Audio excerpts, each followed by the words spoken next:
Hey guys, tonight we slip back into the sands before Islam, into an Arabia not yet bound by one creed or law, but a patchwork of tribes, rivalries, and wandering caravans. You can almost feel the desert pressing against your skin, the grit in your teeth, the sting of wind-blown sand against your cheeks, the sun overhead burning as if it has sworn an oath never to dim. You wouldn't last an afternoon here without shade or water, not with your soft skin and bottled mineral water waiting in the fridge back home. So, before you get comfortable, take a moment to like the video and subscribe, but only if you genuinely enjoy what I do here. And while you're at it, drop a comment with your location and your local time. I always love knowing where in the world you're listening from. Now, dim the lights, maybe turn on a fan for that soft background hum, and let's ease into tonight's journey together. The desert you step into is alive in its own quiet way. Arabia, before the coming of Islam, is no barren wasteland but a crossroads of civilizations. The incense trade flows through here, carrying frankincense from southern Yemen up into the Mediterranean, and spices from India along routes that wind through Mecca. Caravans of camels march like ships across seas of sand, their drivers chanting low songs to keep rhythm in the endless horizon. Tribes define life here. Each tribe is both shield and prison, protection in numbers, but also a web of loyalty and feud. The Quraysh of Mecca, powerful in trade and guardianship of the Kaaba, hold prestige that makes their city more than just a waypoint.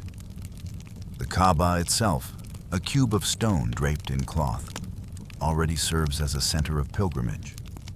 But inside it, idols of hundreds of gods stand, each representing a clan or a local cult. You walk past them, feeling the weight of centuries of devotion, but also a sense of fragmentation. Faith here is as scattered as the desert stars. One mainstream fact anchors this: Mecca was indeed a vital trading and religious center before Islam, with the Kaaba serving as a sanctuary housing numerous tribal idols. The sanctity of the Kaaba brought truce to the feuding tribes during pilgrimage seasons, a rare peace in a land often torn by blood debts. As you wander through markets, the air hums with voices bargaining over cloth from Syria, silver from Persia, and leather tanned under the desert sun. Dates, nuts, and water skins trade hands. Poets stand at crossroads, reciting verses that immortalize battles or lampoon rivals. In a culture without writing widely spread, memory is currency, and poets are warriors wielding words sharper than blades. A quirky detail makes you pause. Some sources suggest tribes held poetry competitions at the Ukaz fair, with winning verses hung at the Kaaba in pride. Imagine verses fluttering in desert wind, honored as treasures equal to gold or weapons. The idea that words themselves could be sanctified tells you how deeply oral tradition bound these people together. And yet, uncertainty colors the edges.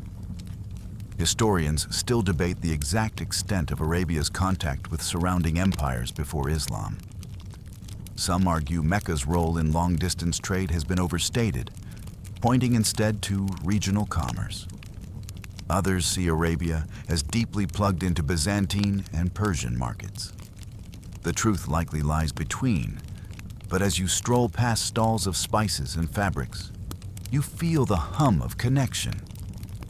This desert is not isolated, but a beating artery linking worlds. But life here is precarious. Blood feuds stretch for generations, sparked by insults, thefts, or slights so small they seem absurd. Water wells become reasons for war. A caravan ambushed might ignite conflict that burns through tribes for decades. You sense the tension as men sharpen swords beneath tents, their voices low, their loyalty tied not to land or empire, but to kin. Still, hospitality thrives. Step into a tent as a stranger, and a host will slaughter his best goat for you.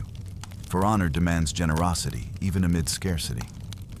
The desert is harsh, but it teaches paradox.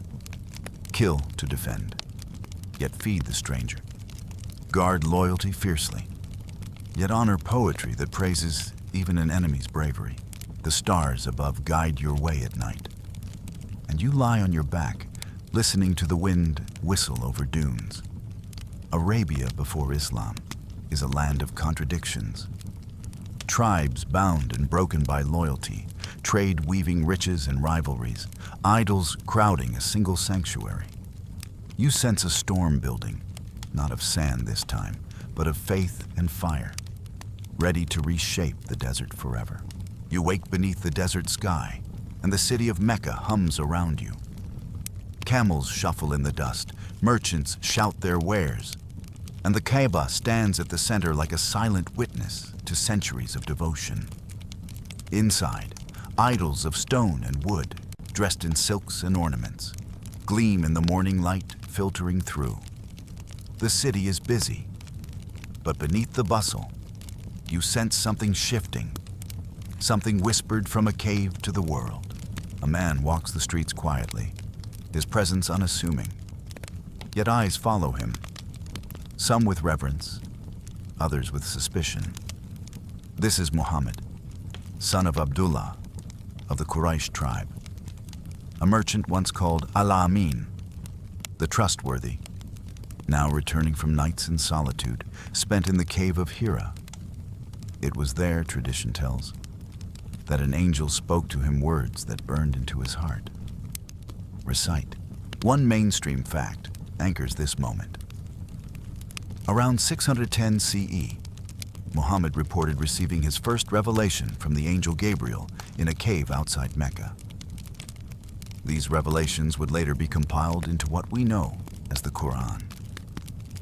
For him, it was not just an experience, but the beginning of a mission. A call to speak to a world not ready to listen. You walk through the streets with him in those early days. At first, he whispers his message to family, to close friends.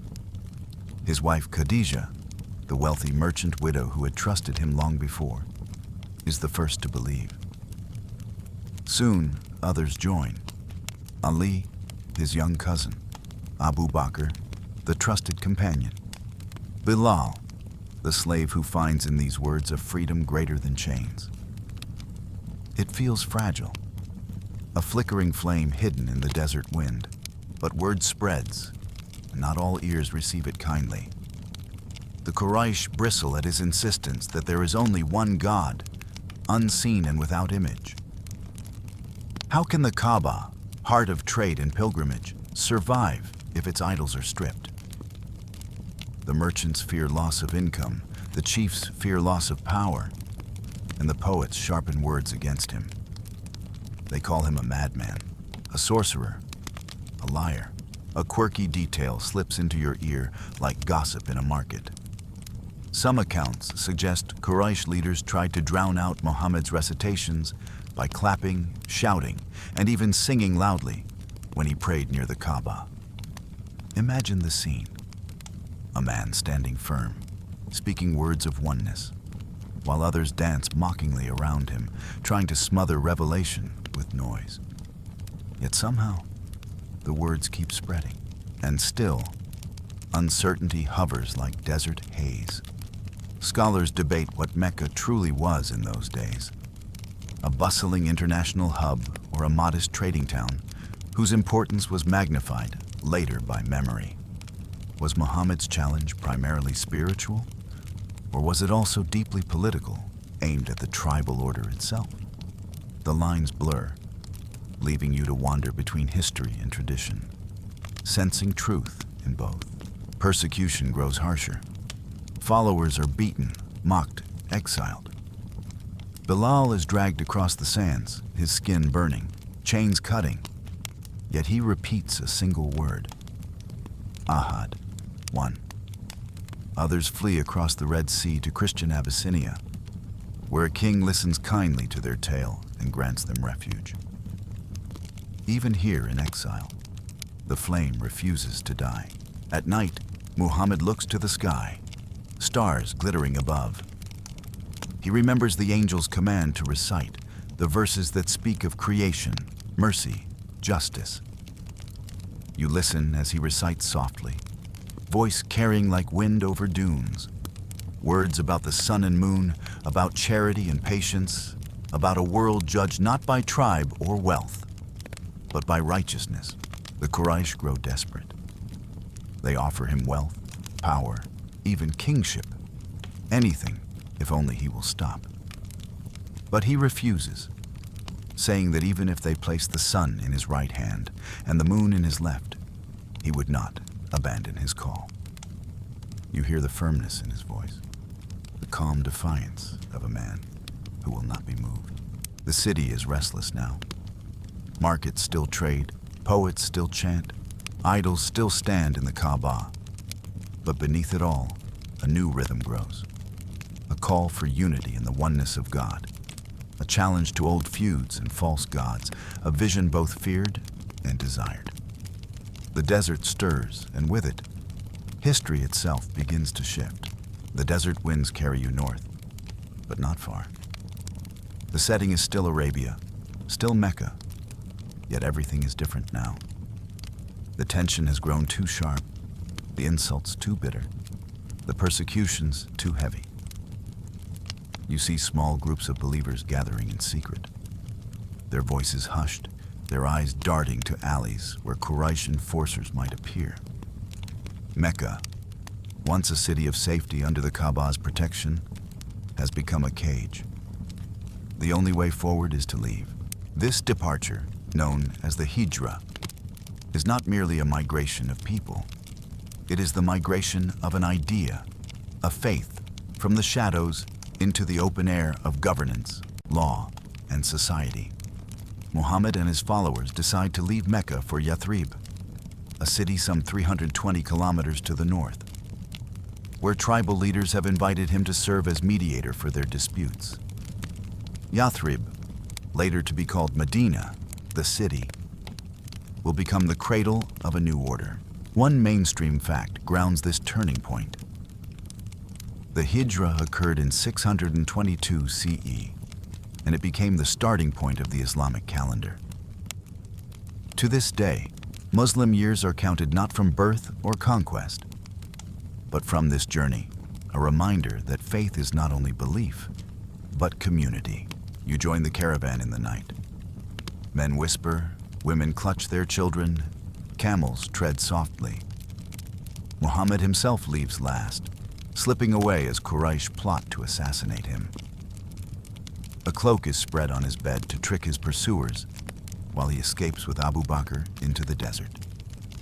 They hide in a cave, tracking parties passing dangerously close. Legend tells of a spider weaving a web across the cave mouth and a dove nesting at its entrance, deceiving the searchers. A fragile web becomes a fortress. Chance becomes survival. You smile at the thought. Sometimes history pivots on details as small as a thread. By the time you reach Medina, the air feels different. This is not Mecca's world of mercantile dominance and idol-guarded shrines. Medina is agricultural, its people farmers and date growers, its tribes fractured by rivalries. Yet here, Muhammad is welcomed, not merely as preacher, but as arbitrator. The city needs peace, and he becomes the one to craft it. You walk with him through narrow streets lined with palm groves. He speaks with tribes, both Arab and Jewish, drafting what later will be remembered as the Constitution of Medina. It is more than treaty. It is blueprint. Each tribe retains its customs and rights, but all pledge loyalty to the community, defend one another, and honor freedom of worship. This is the shift, you feel it, that turns a faith into a polity. A quirky detail comes to life in Medina's rhythms. The call to prayer begins here, not with a bell or a horn, but with a human voice. A companion, Bilal, the former slave who once endured torture in Mecca, now climbs to a rooftop and calls aloud, Allahu Akbar. His voice rings across courtyards, over palm trees, startling birds into flight. Imagine the irony. Once silenced with chains, now his voice defines the hours of the city. But uncertainty lingers in Medina's fragile peace. Scholars still debate how much of the Constitution of Medina reflects historical document versus later reconstruction. Did it truly guarantee equal footing to all groups? Or did power shift gradually toward Muhammad and his followers? The record is incomplete, leaving you in the middle of a debate as old as scholarship itself. Still, life in Medina flourishes. You see mosques built as both houses of worship and centers of community, their walls of mud brick, their roofs of palm trunks. You hear verses revealed that speak not only of faith, but of law, inheritance, charity, justice, war. The rhythm of life becomes structured, bound by prayer, guided by scripture, woven into daily existence. Yet threats remain. Caravans pass to the north, and Mecca watches uneasily. Quraysh cannot allow their former clansmen to grow in strength. You sense that migration alone is not the story. Conflict will come as surely as storms rise over desert heat. But for now, Medina stands as sanctuary, fragile yet full of promise, a city where belief begins to shape the bones of state. The peace of Medina is fragile, and you feel it in the air like the pause before a storm. Markets hum, palm groves sway, prayer calls echo through the alleys. But underneath, the Quraysh of Mecca still breathe down the city's neck. Trade caravans continue to pass, laden with goods from Syria, their profits flowing back to Mecca, strengthening those who once drove Muhammad and his followers out. You walk through Medina's narrow lanes and sense that survival here cannot remain passive. The first battles are not grand armies clashing on open plains. They begin with raids, small bands of Muslims intercepting Meccan caravans, disrupting trade, testing resolve. Each raid is a message. Medina will not sit quietly while Mecca grows fat. But raids cut both ways, and Quraysh caravans are guarded. Blood begins to spill, and the desert itself seems to taste tension. Then comes Badr. One mainstream fact anchors this turning point. The Battle of Badr in 624 CE was the first major confrontation between the Muslims of Medina and the Quraysh of Mecca. Outnumbered, some say 300 Muslims against nearly 1,000 Meccans. The Muslims won a stunning victory, seizing spoils and prestige that cemented their place in Arabian politics. You stand at Badr's wells, the air dreary and heavy. The Meccans march in with banners, confident, their horses kicking up dust. The Muslims gather in nervous clusters, their armor sparse, their weapons often little more than farm tools. Muhammad arranges them carefully, placing them by the scarce water wells, denying the enemy life itself.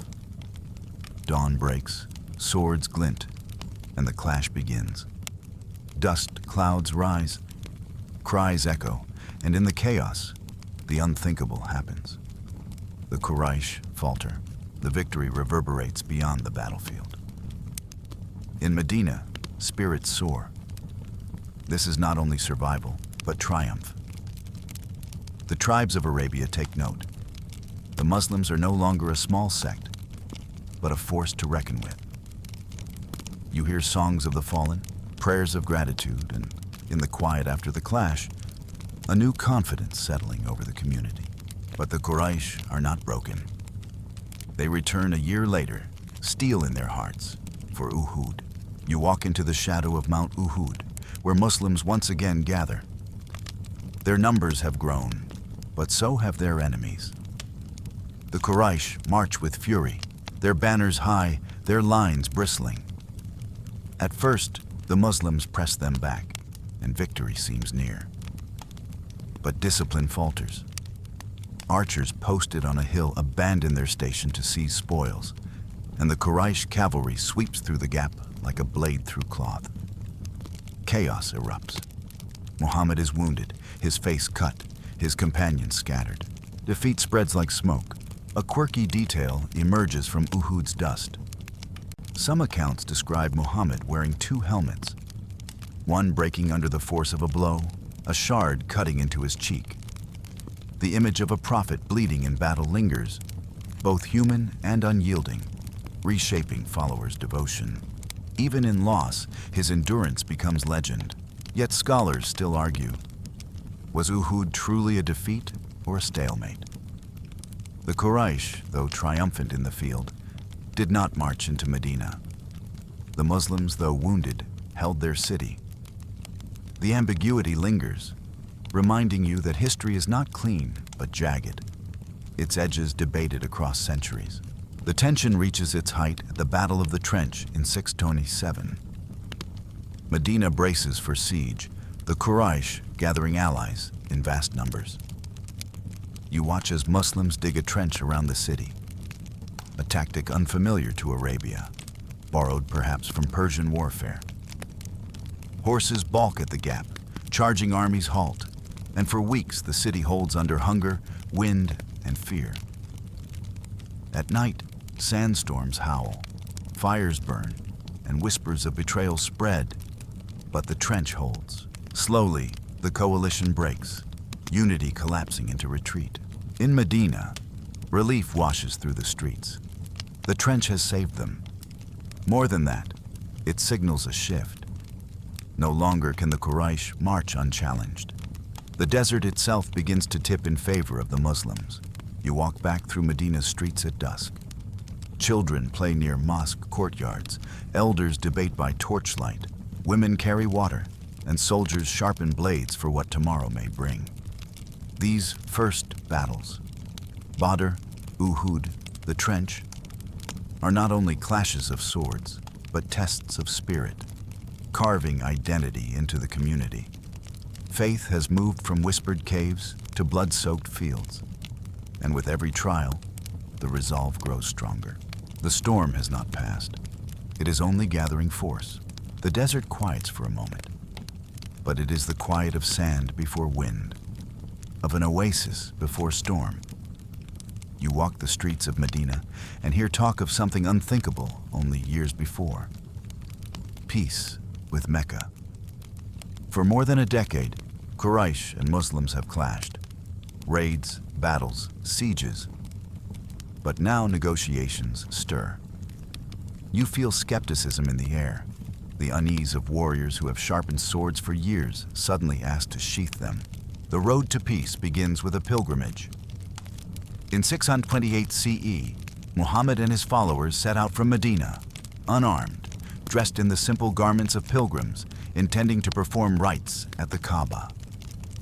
The Quraysh blocked their way outside Mecca, suspicious and unwilling to yield their shrine to a man who once denounced their idols. Yet instead of battle, words prevail. At Hudaybiyah, a treaty is signed, a truce of 10 years, allowing Muslims future access to the Kaaba. One mainstream fact grounds this. The Treaty of Hudaybiyah was a pivotal moment, shifting Islam from a persecuted sect into a recognized political entity. Though its terms seemed unfavorable, Muslims were denied immediate pilgrimage. The recognition itself gave them legitimacy. What looked like concession became strategy. You walk along the campfires that night. Some companions grumble in frustration, muttering that the treaty is humiliation. Yet Muhammad remains calm, reminding them that patience often wins where swords cannot. His eyes scan the desert horizon, seeing not just years but generations. You realize that this truce is not weakness. It is the breathing space that faith needs to grow. A quirky detail catches your imagination. When the treaty was written, Muhammad's title was first inscribed as Messenger of God. The Quraysh objected, demanding it be erased and replaced with his name alone. Muhammad agreed, asking Ali to strike it out. When Ali hesitated, unable to erase the words, Muhammad took the pen himself. Imagine the moment. A prophet, unbothered by wounded pride, bending to write peace into parchment. But uncertainty lingers. Historians debate whether the treaty truly ensured equality or tilted subtly toward Mecca's advantage. Was it strategy or compromise, foresight or necessity? The ambiguity hangs in the air like desert haze, reminding you that even history's turning points carry shadows. The truce does not last. Within 2 years, Quraysh allies violate its terms, raiding tribes allied with Medina. The fragile peace shatters. Muhammad gathers his followers, not in desperation, but in strength. This time, they marched not as scattered exiles, but as an army of 10,000. Their banners black against the desert dawn. You join them on the road to Mecca. The city that once mocked them, expelled them, plotted to kill them, now waits behind walls. Yet when the army arrives, resistance crumbles. Quraysh leaders, faced with overwhelming numbers, surrender. The gates open, and the Muslims enter Mecca almost without bloodshed. The Kaaba stands before you, draped in cloth, filled with idols of every shape and size. Muhammad approaches, staff in hand. One by one, the idols are toppled, their stone faces shattering on the floor. His voice rises. Truth has come, and falsehood has vanished. The sanctuary that once housed hundreds of gods is now rededicated to one. The conquest of Mecca is not only a military triumph, but a spiritual one. Old feuds dissolve, tribes bend the knee, and Arabia begins to unify under one banner. You walk the streets, where yesterday's enemies swear allegiance, where voices that once jeered now recite prayers. Mecca, heart of the desert, beats to a new rhythm. A quirky memory lingers in the alleys. Some companions, once persecuted, now stand face to face with their tormentors. Instead of revenge, many are pardoned. Stories circulate of men trembling before Muhammad, only to hear the words, "Go, for you are free." Mercy, sharper than any sword, disarms centuries of hatred, and yet uncertainty remains about the unity's depth. Did tribes embrace Islam from conviction or from political necessity? Was Arabia truly converted in heart or merely in allegiance? The record cannot say for sure. You walk past campfires where new converts whisper privately, their doubts mingling with hope. Faith, like empire, is never simple. Still, as night falls over Mecca, the Kaaba glows in firelight, emptied of idols, surrounded by pilgrims bowing as one. You sense the desert has turned a page. The city that once resisted change has become its center, and the journey of belief has become the architecture of state. The dust has not yet settled in Mecca when a deeper question rises. What comes after the prophet? You stand among the tribes of Arabia in 632 CE, the year Muhammad passes away, and you feel the air turn heavy with grief. The man who had been the heart of the community, the judge, the commander, the voice of revelation, is gone. The Kaaba still stands. The prayers still rise. But the anchor has been cut. Medina mourns in silence. Some cannot believe it. He is only unconscious, a voice insists. Others break down in tears. But then Abu Bakr, the Prophet's closest companion, stands before the people and steadies them with words. Whoever worshipped Muhammad, let him know Muhammad has died. But whoever worships God, let him know God is living and never dies. The words spread like balm through the crowd. Leadership must continue. One mainstream fact steadies this moment. Abu Bakr was chosen as the first caliph, or successor, marking the beginning of the Rashidun Caliphate. His authority was not prophetic, but political and spiritual stewardship. The decision was not unanimous. Tribes and factions hesitated. But it set the precedent that Islam would endure through leadership after the Prophet. You walk through Medina's narrow alleys in the days after, and everywhere you hear debates. Should leadership remain with the Quraysh? Should it pass to Muhammad's family, to Ali, his cousin and son-in-law? Should each tribe govern itself? The voices clash, but necessity drives unity. Abu Bakr is entrusted to hold the fragile community together. The challenge arrives almost immediately. Across Arabia, tribes begin to break away. Some refuse to pay zakat, the alms tax. Others follow new prophets who rise in the vacuum, claiming revelations of their own. Arabia fractures into rebellion, a crisis remembered as the Ridda Wars, or Wars of Apostasy.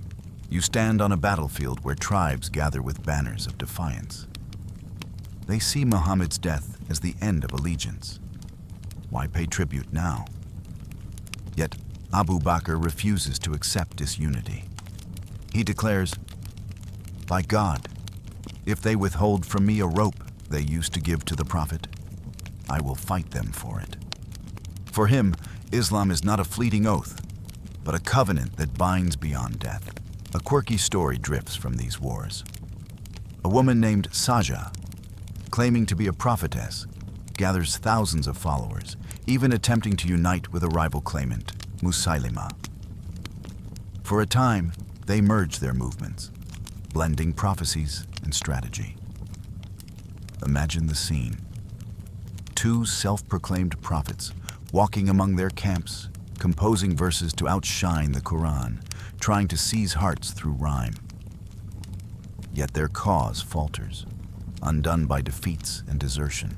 Their verses, unlike the Quran's, do not endure. The Ridda Wars are brutal, though you notice how records soften details with time. Historians still argue whether these conflicts were purely religious, apostasy punished, or political, tribes refusing taxes and central authority. Perhaps both. You feel the uncertainty, watching soldiers march, their cries of faith mingling with the clink of coin and the weight of allegiance. Victory comes slowly. Rebellions are crushed, rival prophets fall, and zakat flows once more to Medina. Arabia is bound together, not by tribal lines, but under a single authority. For the first time, the peninsula hums with unity. Fragile, yet real. You walk into Medina after these wars and hear a new confidence. Markets flourish, caravans depart, scholars gather to recite the Quran, verses memorized by companions, now compiled more carefully for fear of loss. The community feels larger than the city itself, a network stretching across dunes and tribes. But unity does not erase sorrow. Abu Bakr is old, his beard white, his frame thin from fasting and worry. He senses his time is short, and before his death, he appoints Umar, the stern and decisive companion, as the next caliph. Continuity is secured, though debates stir quietly in corners. Should succession always be chosen, or does bloodline have claim? These whispers will grow louder, you sense, until they become rifts. For now, though, the wars have ended. Arabia is no longer a patchwork of tribes bound only by feuds and poetry. It has become something new, a state with laws, leaders, taxes, and vision. The Prophet's message, carried by companions, has leapt from hearts into institutions. You stand at the edge of the desert as evening falls, the sky purple, stars blinking awake. The land feels different now, as though a curtain has been lifted. Arabia, once fractured, is unified. But you know from the way soldiers polish swords and camels load provisions that unity will not stay within these borders. The desert is only the beginning. Beyond the horizon lie empires, Persia, Byzantium, vast and glittering, unaware that their fates are already shifting in the quiet prayers of Medina. The desert no longer holds the Muslims in place. Arabia has been unified, its rebellions quelled, its tribes bound to one faith and one authority. You stand at the edge of Medina, watching the horizon shimmer in heat, And beyond that haze lies a world of empires. Byzantium to the west, Persia to the east. Both mighty, both ancient, both weakened by years of war against each other. And here, from the desert that once seemed insignificant, riders prepare to ride out and change the map forever. It begins under Abu Bakr, but swells under Umar, the second caliph. He is tall, stern, a man known for his justice and his unbending resolve. Under his leadership, armies form. Not vast by imperial standards, but fierce, bound by faith and sharpened by hardship. You march with them, sand crunching under your sandals, the clink of armor steady. They are not professional soldiers, but farmers, merchants, former tribesmen. Yet their discipline surprises you. Their goal is not plunder alone, but the spread of a new order. One mainstream fact steadies your steps. Within just a few decades of Muhammad's death, Muslim armies conquered vast territories, defeating both the Byzantine and Sasanian Persian empires in major battles. The speed and scale of expansion remain one of history's most remarkable transformations. You reach the Euphrates, where green fields shimmer in contrast to Arabia's sand. At Qadisiyah, the Muslims face the Persian army, resplendent in armor, elephants towering above the lines. The Persians are veterans of centuries of empire, their banners bright with fire symbols, their generals confident. The Muslims, fewer in number, pray together at dawn before battle. The clash is thunderous. Elephants charge, scattering horses, arrows darken the sky. For days, the fighting rages, the lines shifting like tides. At last, Persian ranks falter, their generals slain, their elephants turned. The Muslims hold the field. The fall of Ctesiphon follows, the jewel of Persia, its palaces echoing with silk and gold. You walk through its ruins, carpets rolled, treasures seized, scrolls scattered. Yet the conquerors do not destroy everything. They leave canals flowing, fields sowed, administrators in place. It is conquest, but also transition. The desert has not only taken the empire, it has absorbed it. A quirky detail lingers here. Accounts tell of Persian elephants terrified by camels draped in strange cloth, their unfamiliar sight scattering the beasts in panic. Imagine the absurdity. Empires falling not to swords alone, but to camels in costume. It is history's quiet reminder that even great powers can stumble on the unexpected. To the west, another frontier calls. The Byzantines, heirs of Rome, hold Syria and Egypt. Their armies march in glittering armor, their cities strong with walls and churches. Yet their people, weary from heavy taxes and religious disputes, sometimes open gates more easily than expected. At Yarmouk, near the River Jordan, the decisive clash comes. The Byzantines bring tens of thousands, banners of the cross flying high. The Muslims, outnumbered, dig in.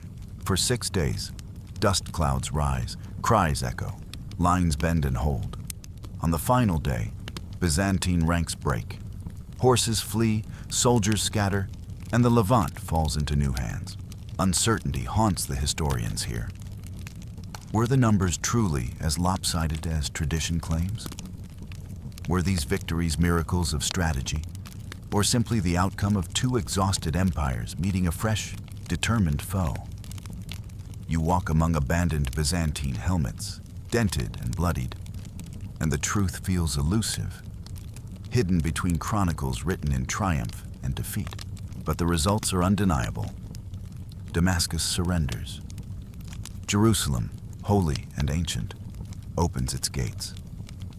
Umar himself comes to receive the city, not in imperial splendor, but in simple clothes, walking alongside his servant. He enters the city not with triumphal arches, but with humility, even refusing to pray in the Church of the Holy Sepulchre so that it would not be turned into a mosque by precedent. You watch this moment and realize the expansion is not just of borders, but of symbols, gestures that will echo for centuries. Egypt follows. You sail down the Nile, where fields of grain ripple, feeding half the Byzantine world. The Muslim sees Alexandria, its great libraries fading into legend, its harbors now serving new rulers. With Egypt comes not only land, but sustenance. Bread from the Nile will feed armies for centuries, binding empire to empire. The pace of expansion astonishes you. Within a generation, deserts, rivers, mountains, and coasts fall under one banner. Yet, not all is conquest.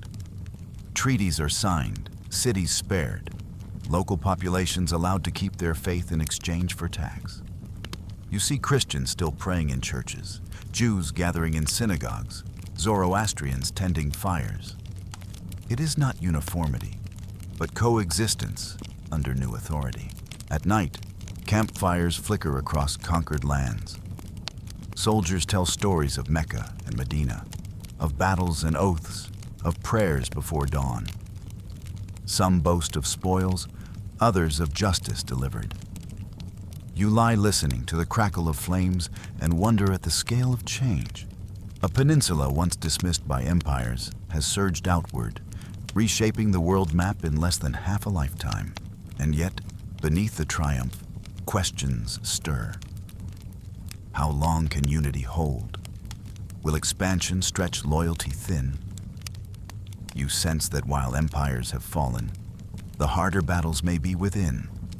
The struggle to govern, to balance power, to remain true to the flame that began in a desert cave. For now, though, the world feels remade. Arabia no longer ends at its dunes. It stretches across Persia, Syria, Egypt, and beyond. The desert voice has become an empire's chorus. The map of the world feels redrawn beneath your feet.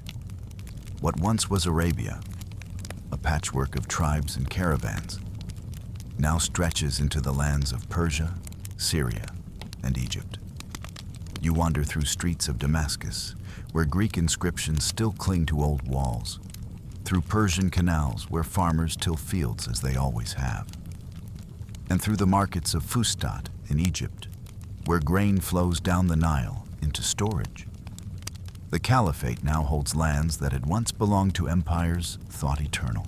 But empires do not remain steady for long. You sense the shift with the Umayyads, who rise to power after the assassination of Caliph Ali in 661 CE. The old unity of Medina fractures, and Damascus becomes the new capital. Here, under the domes and arches of Syria, the Caliphate transforms into something grander. An empire not only of faith, but of administration, law, and conquest stretching from the Atlantic to the Indus. One mainstream fact steadies your thoughts. The Umayyad dynasty, 661-750 CE, oversaw the first great Islamic empire, extending its reach across North Africa into Spain and across Persia into Central Asia. The empire became the largest the world had yet seen, its armies marching from deserts to mountains, from coasts to rivers. You walk through Damascus, where the great mosque rises, built on the foundations of Roman temples and Byzantine churches. Mosaics gleam with rivers, gardens, and cities, paradise rendered in stone. Administrators sit in offices, scribes copying orders in Arabic, the new language of empire. Coinage is minted with inscriptions of faith, replacing images of emperors with words of unity. It feels like the desert's voice has been carved into silver and gold.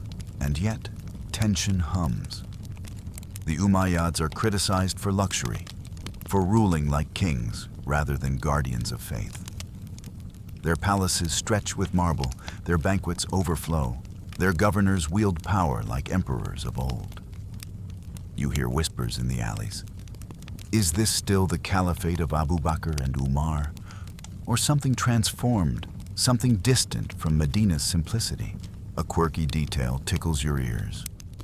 Stories tell of caliphs commissioning desert palaces not only for governance, but for hunting, leisure, even baths decorated with frescoes of dancers and animals. Imagine tribesmen, once hardened by scarcity, now wandering halls painted with vines and fountains. The contrast is striking. The desert's austerity softened by empire's opulence. But the Umayyads are not only rulers, they are conquerors. You follow armies west across North Africa, where Berber tribes resist fiercely, their horses swift, their lands rugged. The Muslims press on, building towns, planting mosques, teaching faith, forging alliances. By the early 8th century, they cross into Iberia. At Guadalete in 711 CE, they defeat the Visigoth king Roderick. You see the fields of Spain open before them, olive trees swaying, castles falling. Al-Andalus is born, where Arabic, Latin, and Berber tongues weave together. Eastward, the empire surges into Central Asia. You ride across steppes where Sogdian traders exchange silk and spices, where caravans head toward China. The empire's frontier brushes the walls of Tang dynasty fortresses. At Talas in 751 CE, Muslim forces clash with the Chinese. The battle is remembered less for swords than for what followed. Chinese prisoners taught the art of papermaking. Imagine parchment giving way to paper, knowledge carried westward, transforming how the world records itself. And yet, uncertainty clouds even victories. Scholars debate whether the Umayyads' expansion was fueled by religious zeal, economic ambition, or sheer opportunism. Did soldiers fight for faith, for spoils, or for survival? The chronicles offer answers, but you feel the truth is layered, as complex as the empire itself. Back in Damascus, the empire stretches thin. Provinces far from the capital murmur discontent. Non-Arab Muslims, especially Persians, resent being treated as second class. Paying taxes, Arabs do not. Revolts stir, rebellions smolder. You hear chants in Kufa, whispers in Khorasan, poems recited against rulers who have forgotten Medina's simplicity. At night, you stand on the walls of Damascus. The city glows with lamps. The call to prayer echoes across domes. But the desert's simplicity feels far away. The Umayyads have built an empire, vast and dazzling. Yet its very splendor sows the seeds of its undoing. Somewhere beyond the horizon, a revolution brews. One that will topple Damascus and raise a new city on the banks of the Tigris. The empire, like the desert, never stands still. The empire shimmers under the Umayyads' banners. But you can already sense cracks beneath the marble floors. Damascus hums with wealth. Armies march across continents. But in the provinces, discontent grows like weeds in neglected fields. Too many voices feel unheard. Too many grievances pile at the edges. Non-Arab Muslims, the Mawali, resent their status as outsiders within a faith that preaches equality. Persians whisper of injustice. Berbers murmur of broken promises. And in Kufa, poets sharpen their verses like daggers. You walk through narrow streets and hear it everywhere. Change is coming. The Abbasids rise from shadows, claiming descent from the Prophet's family, promising justice, inclusivity, and reform. Their banners are black, their message simple. No longer shall faith be monopolized by an Arab elite. No longer shall luxury corrupt leadership. They gather followers in Khorasan, that distant frontier where Persians and Arabs mingle, where resentment burns hottest. By 750 CE, the storm breaks. At the Battle of the Zab, the Abbasids crush the Umayyad army. The Caliphate shifts. Damascus is abandoned, and a new capital is chosen. Baghdad, a city yet to be built. A dream waiting to rise from the banks of the Tigris. One mainstream fact steadies this vision. The Abbasid Caliphate, founded in 750, marked a shift from Arab aristocracy to a more inclusive empire where Persians and other non-Arabs played central roles. Baghdad, their new capital, became one of the greatest cities of the medieval world, a hub of learning, trade, and culture. You walk the early streets of Baghdad, still damp from fresh bricks, still ringing with the sound of hammers. The city is planned in a perfect circle, walls and gates like a cosmic diagram. At its heart, the Caliph's palace and the Grand Mosque rise together, symbols of power and faith intertwined. Soon markets flourish, caravans stream in, ships unload goods from India and Africa. Spices, silks, manuscripts, and scholars all converge here. The caliphs themselves change tone. No longer the desert chieftains of Medina or the warriors of Damascus. They become patrons of science, art, and philosophy. Harun al-Rashid, a name you hear in whispered tales of 1001 Nights, presides over an empire of glittering courts. Scholars in his time translate Greek texts, calculate the movements of stars, refine medicine, and debate philosophy late into the night. You walk into the House of Wisdom, shelves stacked with scrolls and books, lamps glowing, voices murmuring in Arabic, Persian, Greek, and Syriac. The desert has given birth to a library that embraces the world. A quirky detail catches your imagination. Some chronicles tell of Harun al-Rashid sending a water clock to Charlemagne in Europe. A mechanical marvel where metal birds sang, knights struck bells, and spheres dropped to mark hours. Imagine the awe in Aachen as the Frankish court beheld this gift, half magic, half engineering. Baghdad's brilliance traveled far beyond its walls, but no empire is without shadow. The Abbasids, for all their inclusivity, cannot escape the weight of governing such vast lands. Provinces strain under taxes, governors grow ambitious, armies grow restless. The caliphs, once symbols of unity, retreat into palaces, surrounded by courtiers and guards. Scholars still debate. Was Baghdad's splendor a sign of strength, or of distance from the original simplicity of Medina? And uncertainty deepens. Did the Abbasid revolution truly represent the will of the people? Or was it another dynasty replacing rivals, cloaked in promises? Some argue it was justice fulfilled. Others say it was politics wearing the mask of faith. You stand in Baghdad's bustling markets, watching merchants haggle and children run, and realize that truth lies between. Empires are never pure. They are woven from both ideals and ambitions. Still, for centuries, Baghdad shines. Caravans bring goods, scholars bring wisdom, poets bring verses, and the Tigris reflects the lamps of a city that believes itself eternal. You lie beside the river, the hum of the city around you, and think of how far the journey has come. From desert caves to this cosmic circle. Yet even here, you sense the fragility. Beyond Baghdad's walls, new powers stir, dynasties break away, and rivals plot. The empire is bright, but every flame casts shadows. The lamps of Baghdad glow against the Tigris. But as you walk farther from the capital, the light thins. You realize that even while the Abbasids flourish, their grip loosens. Vast empires rarely stay whole. Their edges fray, their provinces grow bold. By the 9th century, you hear voices rising from Cordoba in Spain, from Cairo in Egypt, from Fez in Morocco. Each speaks Arabic, prays toward Mecca, honors the Quran, yet each charts its own path. The Caliphate is no longer one body, but many branches stretching outward. The first branch draws you west, across the Mediterranean winds, into Al-Andalus.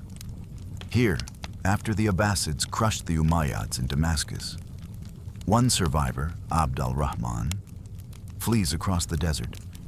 Crossing into Spain, he rebuilds what was lost, founding a new Umayyad dynasty in Cordoba. You walk the whitewashed streets of the city, where orange trees bloom and fountains splash cool water. The great mosque rises with rows of red and white arches. a forest of stone that seems endless as you wander beneath it. One mainstream fact anchors this splendor. The Umayyad Emirate of Cordoba, established in 756 CE, grew into one of the most advanced societies in medieval Europe, later declared a caliphate in 929. Its scholars preserved and expanded classical knowledge. Its artisans shaped architecture that still stands today, and its libraries held hundreds of thousands of manuscripts. Cordoba hums with culture. Jews, Christians, and Muslims live side by side, their neighborhoods divided, but their lives entangled. You hear Hebrew poetry echoing alongside Arabic verse, Latin manuscripts copied in quiet corners, and markets bustling with spices, silk, and paper. Philosophers debate Aristotle. Physicians experiment with remedies. Astronomers map the stars. A quirky detail slips in here. Travelers describe streetlights lining Cordoba's avenues, a marvel in Europe where most cities went dark at sunset. Imagine wandering lantern-lit streets in the 10th century, the night alive with voices and footsteps. Yet even here, uncertainty shades the picture. Was coexistence in Al-Andalus truly harmonious, a golden age of tolerance? Or was it fragile, punctuated by tension and discrimination? Scholars argue both, pointing to moments of flourishing and moments of persecution. You sense the duality as you walk past synagogues and mosques standing near each other, yet hear whispers of laws and taxes marking boundaries.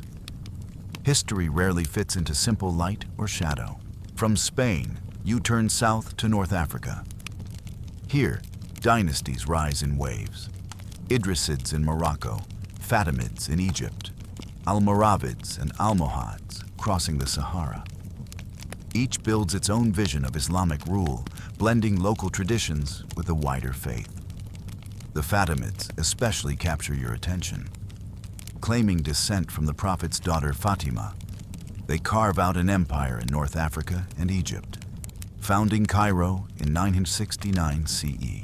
You walk through its streets, past the Al-Azhar Mosque, destined to become one of the greatest centers of learning in the Islamic world. A quirky image lingers in Cairo's early days. Some say the Fatimids used astronomers to choose the exact moment of the city's founding, aligning stars with streets, a city born beneath both heaven and earth. You stand at a gate at dusk, watching lamps flicker, and imagine the sky blessing stone with starlight. And again, uncertainty follows. The Fatimids built power on Shia identity, challenging the Sunni Abbasids in Baghdad. Was their rise purely religious, or was it another political bid cloaked in lineage? Historians still puzzle over motives, over sincerity, over the tangled weave of faith and ambition. Meanwhile, caravans cross the Sahara, carrying salt, gold, and knowledge. You walk beside them, the desert shimmering with mirages, camels plodding patiently. The spread of Islam into West Africa follows these routes, carried not by armies, but by merchants and scholars. Timbuktu, Gao, and other cities begin to hum with mosques and manuscripts, far from Baghdad, yet bound by the same call to prayer. Back in Baghdad, the Abbasids still sit on their thrones, but their empire is more symbol than substance. Governors act as kings, dynasties claim independence, and soldiers no longer march at the caliph's command, but at their own price. You realize the Islamic world is no longer a single empire, but a constellation.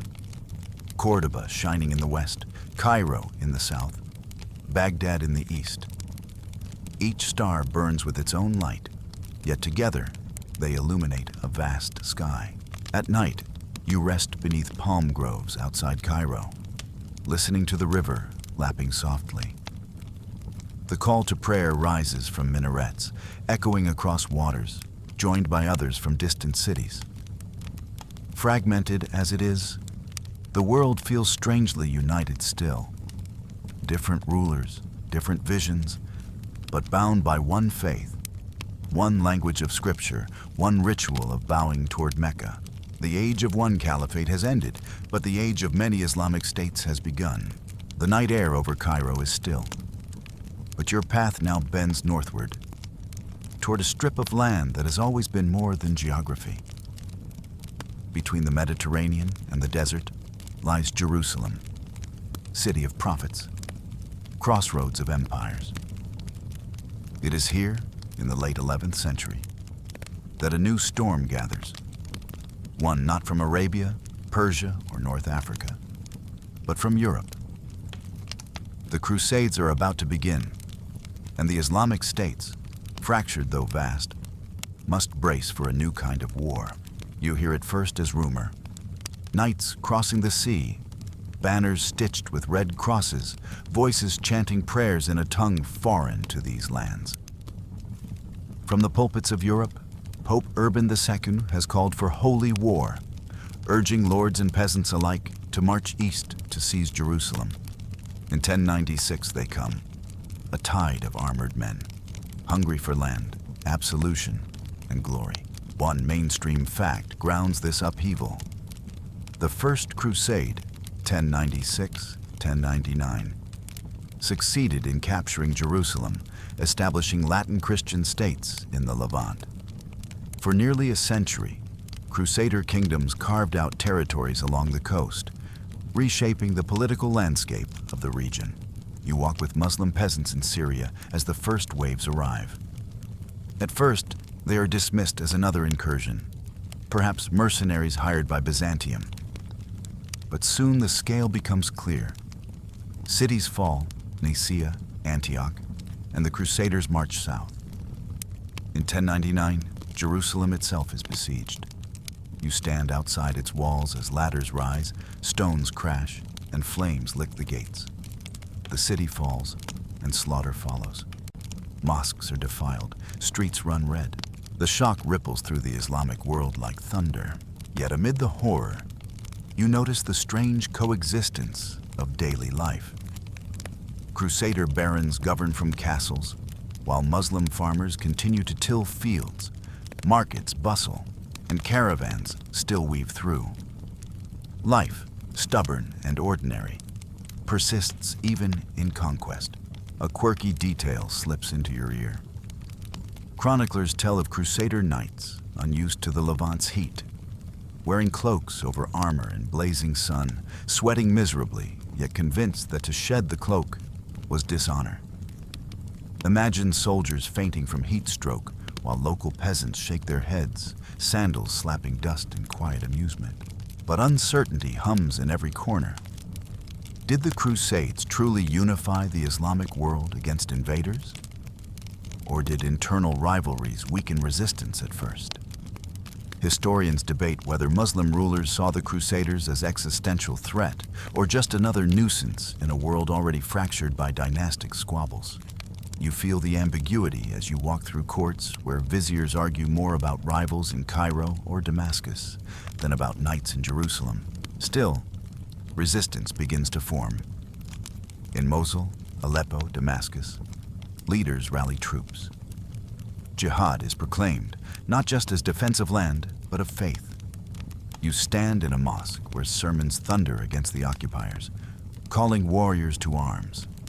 Slowly, fragmented states begin to see a common cause. The Islamic response grows more organized. Turkish and Kurdish commanders rise, men hardened by years of border wars. By the mid-12th century, new figures appear. Nur ad-Din of Aleppo, then Saladin, who will turn the tide. But in these early days, the shock of Crusader castles along the coast, Caesarea, Acre, Tripoli, feels like thorns embedded in flesh. You walk beneath the looming walls of Crac des Chevaliers, the great Crusader fortress, its stones massive, its towers bristling. From here, knights ride out, harassing caravans, raiding villages, taxing ports. Yet you also see Muslim merchants trading with Crusader ports, pragmatism slipping through ideology. Even in war, commerce refuses to die. At night, you camp near Jerusalem. The city glows faintly, Crusader banners fluttering from its towers, you think of how quickly history turned. Within less than a century, a land unified under Islam fractured and lost its holiest city.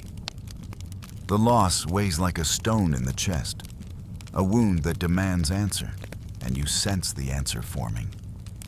In sermons, in armies gathering, in whispers of leaders who dream of unity, the seeds are sown. The Crusades will not be short, nor simple, but they will shape centuries of struggle, alliance, and memory. The desert has seen empires rise and fall, but now it faces a new test. A war that binds continents, that pits Knight against Mamluk, cross against crescent, and yet leaves space for trade, poetry, and ordinary lives in between. The loss of Jerusalem lingers like an open wound. You feel it in every prayer whispered in mosques, in every sermon thundered from pulpits, in every caravan whispering rumors along desert roads. The city, beloved by prophets, cradled by centuries, now flies foreign banners.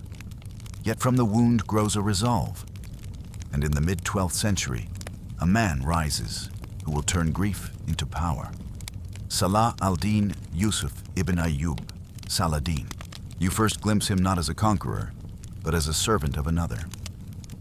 Born in Tikrit in 1137, of Kurdish lineage, Saladin grows in the courts of Nur ad-Din, ruler of Aleppo and Damascus. At first, he is unremarkable, studying, serving, learning.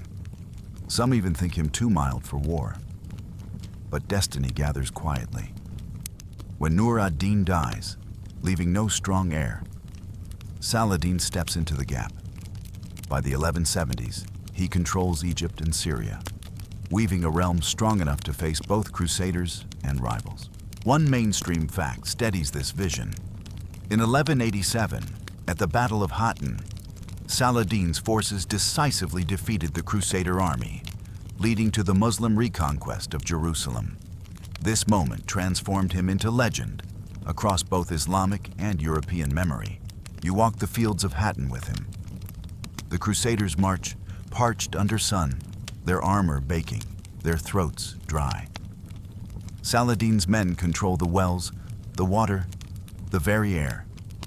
Smoke from burning brush chokes the invaders. Surrounded, exhausted, the Crusader army crumbles. Banners fall, knights surrender. The true cross, their sacred relic, is captured. Victory is complete. From there, Jerusalem trembles. Saladin marches, his banners green, his soldiers chanting. The city falls not in slaughter, but in negotiation. Unlike 1099, when Crusaders drenched streets in blood, Saladin grants terms of surrender. Christians are allowed to ransom themselves. Many depart peacefully. You stand in the city's heart, watching prayers rise again from the Al-Aqsa Mosque, the dome of the rock gleaming beneath the sun. The wound has been healed, at least for now. A quirky detail softens the image of conquest. Chronicles say Saladin personally paid ransoms for some poor Christians who could not afford freedom, refusing to let them be enslaved. Imagine the conqueror of Jerusalem counting coins for strangers, his mercy becoming as famous as his sword. And yet, uncertainty hovers like desert dust. Was Saladin truly merciful by conviction, or was it strategy? A gesture to win legitimacy and admiration across religions. Historians debate, weighing accounts from friend and foe alike. You watch him ride through Jerusalem's gates, his face calm, his demeanor humble, and realize that perhaps both are true. In history, motive and image often blend until they are inseparable. The Crusaders do not vanish. News of Jerusalem's fall shakes Europe like thunder. Kings prepare to march east, the Third Crusade, with Richard the Lionheart at its head. You walk coastal plains where armies clash, where sieges drag on, where neither side gains full triumph. Saladin holds Jerusalem. Richard holds the coast. Between them grows an odd respect. Letters are exchanged, prisoners treated with courtesy, gifts sent. You almost smile, imagining a war where chivalry tempers steel. At night in Damascus, you hear poets recite verses praising Saladin. To them, he is not just a general, but a unifier, a man who brought together Syrians, Egyptians, Kurds, and Turks beneath one banner. His name becomes legend, not only in mosques, but in castles of Europe, where even his enemies admire his honor. But shadows lengthen. After Saladin's death in 1193, his empire fragments, divided among heirs and rivals. The unity he forged, so carefully tended, frays once again. You wander through Damascus's markets and hear laments. His sword kept us safe. His mercy gave us pride, and now we are many, not one. Still, his legacy endures. Jerusalem remains Muslim for centuries, interrupted only briefly by foreign hands. His model of leadership, firm in war, generous in peace, becomes a standard whispered about long after his bones rest in Damascus. You sit at his tomb, simple compared to his deeds, and think of how a single life reshaped a century. The Crusades rage on, but with Saladin, the story shifts from survival to strength, from fragmentation to fleeting unity.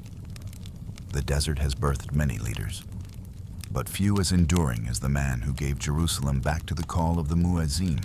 The tomb of Saladin fades behind you, but the echoes of his deeds linger in every minaret, every courtyard where elders tell stories of the man who took back Jerusalem.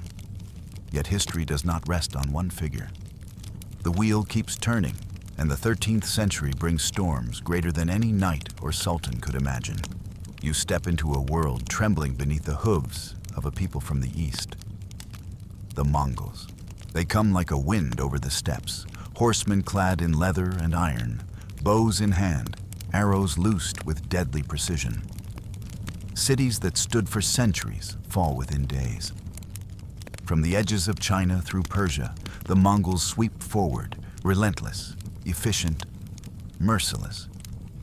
You stand on a hillside and watch a column of smoke rise where a city once stood. The horizon seems aflame. One mainstream fact steadies your perspective. In 1258, Mongol forces under Hulagu Khan sacked Baghdad, destroying the Abbasid capital and marking one of the most devastating blows in Islamic history. The House of Wisdom, famed library of scholars, was said to be thrown into the Tigris, its ink blackening the waters. Whether legend exaggerates or not, the fall of Baghdad was a turning point, ending centuries of Abbasid dominance. You walk through the ruins in silence. Palaces lie in rubble, mosques broken, markets emptied of life. Survivors whisper of slaughter, of rivers choked with corpses, of knowledge lost forever. It feels as though the world itself has ended. The Caliph is executed, the symbol of unity extinguished. Across the Islamic world, despair spreads like dust in the wind. And yet, as always, the story bends back toward resilience. In Egypt, the Mamluks rise, a dynasty forged not from noble families, but from slaves.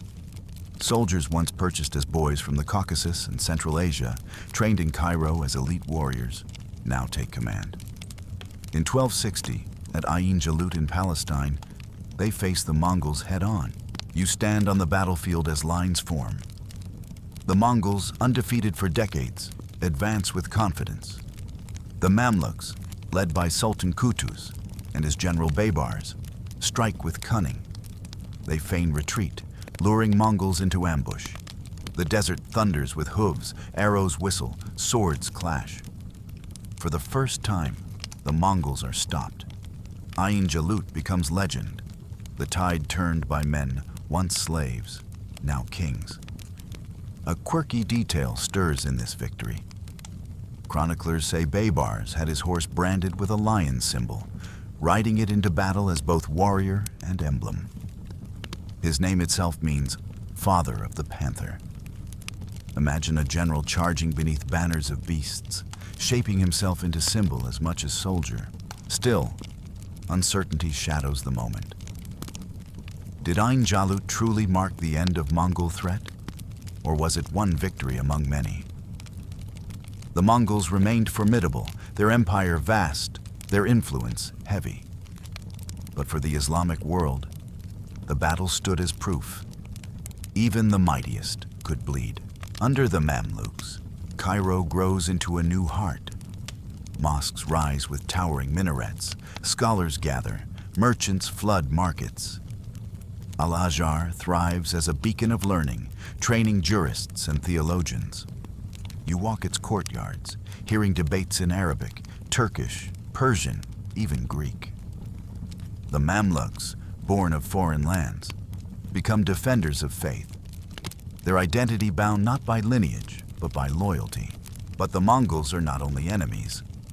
In Persia, some branches of their empire convert to Islam, blending steppe traditions with Islamic governance. You wander through Tabriz and see mosques built under Mongol patronage, scholars writing in Arabic and Persian, Sufi mystics spreading their influence. The conquerors become the converted, their empire transformed, and again, uncertainty lingers. Did the Mongols embrace Islam sincerely, or was conversion a tool to govern vast Muslim populations? The chronicles disagree. Yet as you sit in a Persian garden, the fragrance of roses thick in the air, you realize that sincerity and pragmatism often walk together in history. The Mamluks hold power for centuries, Cairo glowing with minarets, markets, and scholars. Their architecture dazzles, mosques like carved stone lace, domes glinting under sun. You wander through Sultan Hassan's mosque, its vast courtyard echoing with footsteps, and feel the ambition of men who began as slaves but built monuments as lasting as kings. Still, shadows creep at the edges. Trade routes shift, plague sweeps through cities, and new powers rise in Anatolia.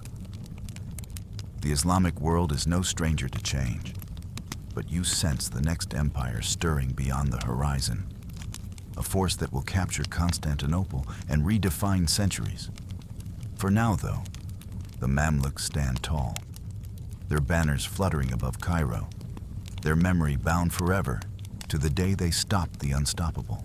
The banners of the Mamluks still ripple in Cairo's wind, but your gaze shifts north and west, across Anatolia, where mountains shadow valleys and rivers thread toward the Black Sea.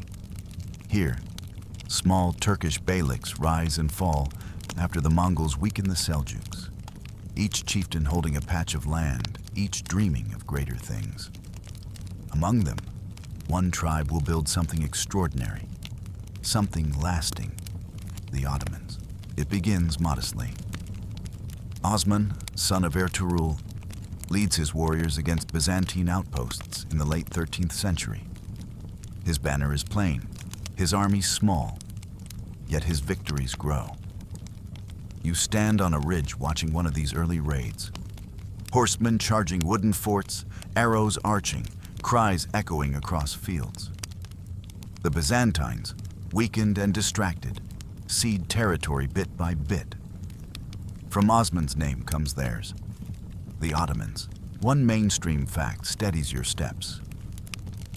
By 1453, under Sultan Mehmed II, the Ottomans captured Constantinople, ending the Byzantine Empire and transforming the city into Istanbul, capital of a new Islamic empire that would endure for centuries.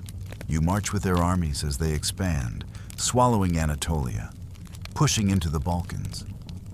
Their system of Ghazi warriors, fighters for the faith and frontier, attracts recruits. But they are more than warriors. The Ottomans build administration, justice, and alliances, weaving a state that grows steadily. By the 14th century, their banners stretch over Bursa, Edirne, and much of the Balkans. The great test comes with Constantinople. The city has withstood centuries of sieges, its walls legendary, its position commanding trade between East and West. You approach with Mehmed II, only 21 years old, yet bearing the ambition of centuries. Cannons rumble, massive bombards casting stone balls that shake the earth. Ships are hauled across land to bypass chains in the harbor. The siege lasts weeks, until at last, the walls crack and Ottoman troops surge through. You stand inside Hagia Sophia as the muezzin calls the adhan from its dome for the first time. Candles flicker, mosaics glint, and the old Byzantine basilica becomes a mosque. The city is renamed Istanbul, the city of Islam, and the Ottomans claim their place as heirs to both caliphate and empire. A quirky detail lingers here. Mehmed, though conqueror, loved books. He welcomed scholars from across Europe and the Islamic world, filling his court with translators, poets, and philosophers. Some say he read Greek and Latin texts, curious about Aristotle and Plato, even as his cannons had shattered their empire's capital. Imagine a conqueror with dust of war still on his boots, leaning over manuscripts by candlelight. The Ottomans continue to expand. Their armies march into Hungary, clash with Habsburgs, seize lands along the Danube. They push into the Middle East, toppling the Mamluks in 1517, claiming Egypt, Syria, and the holy cities of Mecca and Medina. For the first time since the Abbasids, one state controls both the heartlands of Islam and the crossroads of Europe. Uncertainty swirls even in their triumph. Was the empire's cohesion built on faith or on bureaucracy and military discipline? Historians debate whether the Ottomans saw themselves as caliphs first or emperors in the Roman mold. You hear both voices in Istanbul. Imams proclaiming the Sultan as protector of Islam, and scribes recording tax registers with cold precision. The empire glitters. The blue mosque rises, its domes reflecting sunlight like waves. The Topkapi Palace sprawls with courtyards, fountains, and chambers. Coffee houses bloom, where poets recite verses and scholars debate astronomy. Caravanserais host traders from India, Africa, and Europe, their camels groaning as silks and spices unload. The empire becomes a hinge of continents, a meeting point of cultures, but no empire is untroubled. Internal rivalries fester. Janissaries, the elite corps of slave soldiers, grow powerful. Palace intrigues multiply. You wander through narrow alleys at night and hear whispers of plots, assassinations, princes blinded to prevent claims to power. For all its grandeur, the empire rests on fragile balances. Still, the Ottoman story is not only war and politics. It is also art, law, and daily life. Women weave carpets patterned with flowers and stars. Calligraphers adorn mosques with verses that spiral like vines. Farmers plow fields that stretch across 3 continents, their harvests feeding cities where languages mingle: Turkish, Arabic, Greek, Armenian, Persian. The desert journey that began in Mecca now feels distant. From a small community persecuted in Quraysh alleys, Islam has grown into empires that span oceans. You sit in Istanbul's twilight, the Bosporus shimmering, minarets rising, and realize the story is not yet done. The Ottomans will endure for centuries, their legacy echoing far beyond their fall. For now, though, the call to prayer drifts across the strait, soft and steady.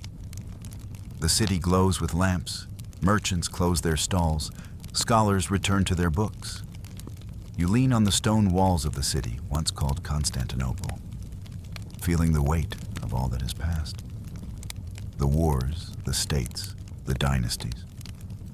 They have reshaped the world, yet still rest on that first whisper in a cave. Recite. You linger in Istanbul's glow, watching the Bosporus shimmer with lantern light. But you know this cannot be the end of the tale.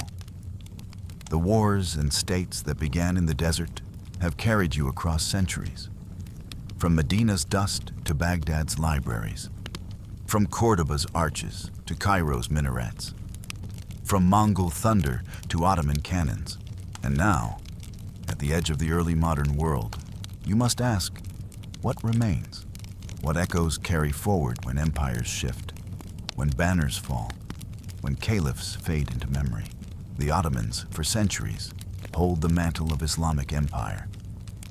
Their sultans preside not only as rulers, but as caliphs, claiming guardianship over Mecca and Medina, over scholars and pilgrims, over law and justice. Armies march under their banners deep into Europe, clashing with Habsburgs at Vienna, ruling the Balkans for generations. Fleets sail across the Mediterranean, trading and fighting with Venetians, Spaniards, Portuguese. For a time, the Ottoman state seems invincible, its lands vast, its walls unbreakable, its culture thriving. One mainstream fact steadies this image. The Ottoman Empire lasted more than 6 centuries, making it one of the longest-lived empires in history, enduring from the late 13th century until the early 20th century. At its height, it stretched across 3 continents, a true world power, but you also hear murmurs. New powers rise: Portugal, Spain, France, England. Ships sail around Africa to India, bypassing Ottoman-controlled routes. Silver floods Europe from the Americas, shifting trade away from caravans crossing Ottoman lands. Cannons, once their tool of triumph, become weapons turned against their fortresses by others. The balance tilts. A quirky detail catches your attention in Istanbul's coffee houses. These spaces, new to the empire, become places of debate, storytelling, even subtle dissent. Sultans sometimes ban them, fearing plots brewed as easily as coffee. Yet they return, irresistible. You sip a bitter cup, listening to sailors, poets, and merchants speak of worlds wider than the caliph's reach. Tales of oceans, of strange new lands across seas. The empire feels vast, yet the world is growing larger still. Uncertainty hovers in every conversation. Historians still debate. Did the Ottomans decline because of corruption and stagnation? Or was their fall simply the natural ebb of empire in a shifting world? Some argue they adapted brilliantly for centuries, others that they clung too tightly to old systems. You sense both truths woven together. Empires rarely collapse in one stroke. They fade, adapt, resist, and only later does hindsight write their epitaph. And so the centuries roll. The Ottomans reform, fight wars, lose lands, hold others. By the 19th century, they are called the sick man of Europe, yet they endure still, fragile but alive. It is not until the First World War, with its storms of steel and fire, that the empire finally ends. Istanbul no longer rules an empire, and the Caliphate is abolished. The mantle that began with Abu Bakr, carried by Umayyads, Abbasids, Fatimids, Mamluks, Ottomans. It slips away, but does it truly vanish? You walk modern streets, hearing Arabic call to prayer echo from mosques, seeing Persian poetry recited, Ottoman domes still towering. The states of the Islamic world may no longer share one caliph, but they carry forward traditions born in Medina's alleys. Laws, languages, architecture, philosophy, and memory. The legacy of centuries. You think of how the wars shaped more than maps. They carried paper from China to Baghdad, books from Baghdad to Cordoba, ideas from Cordoba to Paris. They spread algebra, astronomy, medicine, irrigation, and architecture. They built cities where Jews, Christians, and Muslims lived side by side, sometimes in tension, sometimes in brilliance. They left mosques like jewels, libraries like treasure chests, markets humming with languages from every shore. At night, you close your eyes and recall the faces.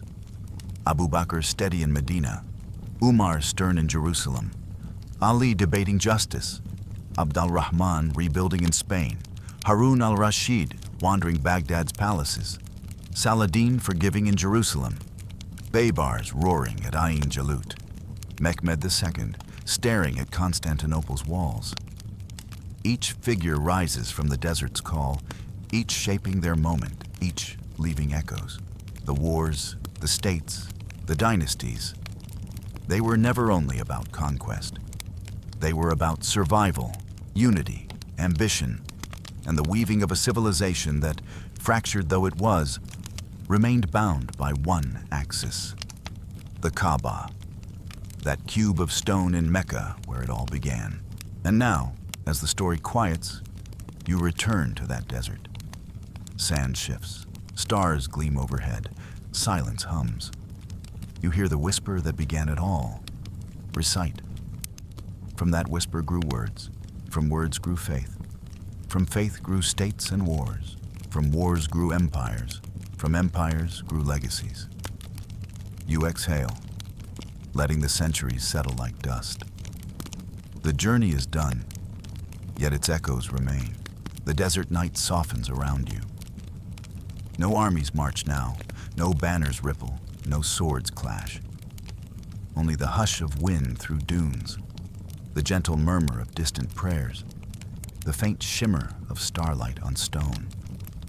The story of wars and states stretches behind you like a long road. But the road is quiet now, fading into the horizon.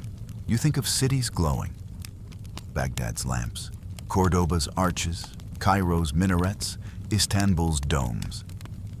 You think of scholars bent over manuscripts, of merchants leading camels, of children playing in markets where languages mix. These details remain, warm and human, even when dynasties crumble. History leaves ruins, but also songs, recipes, poems, gestures of kindness. Those endure. The questions linger too. Was unity ever complete? Were leaders saints, strategists, or simply men caught in tides larger than themselves? Scholars debate, and always will. But for you, lying beneath this desert sky, the answers matter less than the rhythm. The rise, the fall, the persistence of life in between. You breathe slowly, listening to silence thicken. Empires fade, but the call to prayer still rises, soft as a lullaby, steady as the heartbeat of centuries. It drifts across fields, across rivers, across cities that no longer belong to caliphs, but still belong to memory. Close your eyes now. Let the long journey settle into calm. The battles are done, the rulers gone, the maps redrawn.